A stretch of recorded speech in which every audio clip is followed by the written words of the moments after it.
Once upon a mountain top, three little trees stood and dreamed of what they wanted to become when they grew up. The first little tree looked up at the stars twinkling like diamonds above him.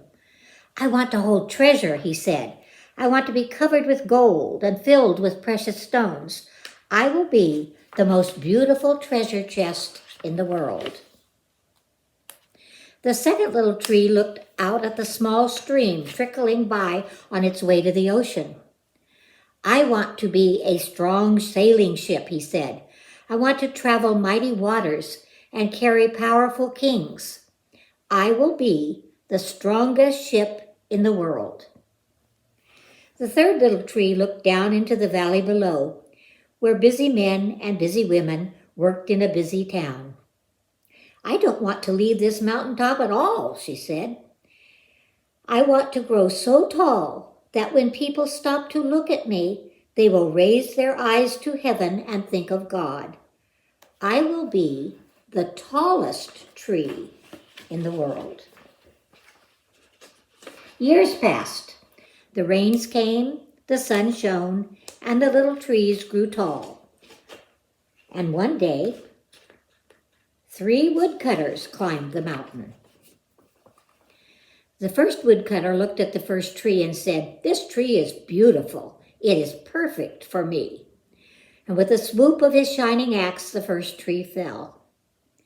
Now I shall be made into a beautiful chest, thought the first tree. I will hold wonderful treasure. The second woodcutter looked at the second tree and said, "This tree is strong. It is perfect for me." And with a swoop of his shining axe, the second tree fell. Now I shall sail mighty waters, thought the second tree. I shall be a strong ship fit for kings. The third tree felt her heart sink when the last woodcutter looked her way. She stood straight and tall and pointed bravely to heaven, but the woodcutter never even looked up. "Any kind of tree will do for me," he muttered. And with a swoop of his shining axe, the third tree fell.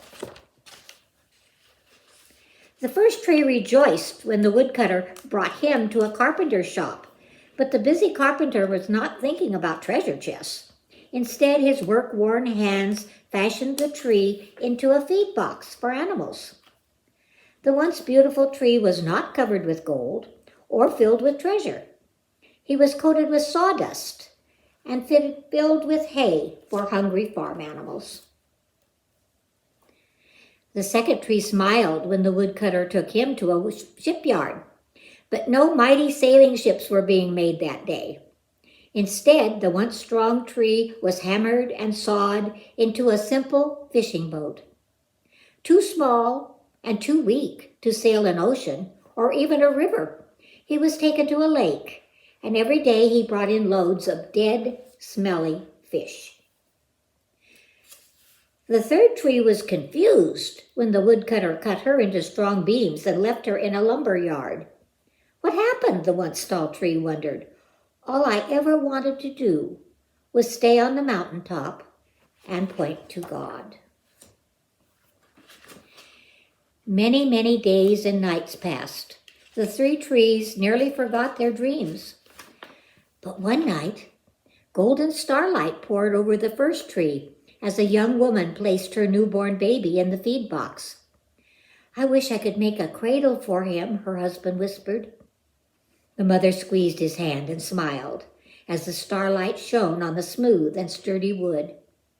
"This manger is beautiful," she said, and suddenly the first tree knew he was holding the greatest treasure in the world. One evening, a tired traveler and his friends crowded into the old fishing boat. The traveler fell asleep as the second tree sailed quietly out into the lake. Soon a thundering and thrashing storm arose, and the little tree shuddered. He knew he did not have the strength to carry so many passengers safely through the wind and rain. The tired man awakened. He stood up, stretched out his hand, and said, "Peace." The storm stopped as quickly as it had begun, and suddenly the second tree knew he was carrying the King of heaven and earth. One Friday morning, the third tree was startled when her beams were yanked from the forgotten woodpile. She flinched as she was carried through an angry, jeering crowd. She shuddered when soldiers nailed a man's hands to her. She felt ugly and harsh and cruel. But on Sunday morning, when the sun rose and the earth trembled with joy beneath her, the third tree knew that God's love had changed everything. It had made the first tree beautiful.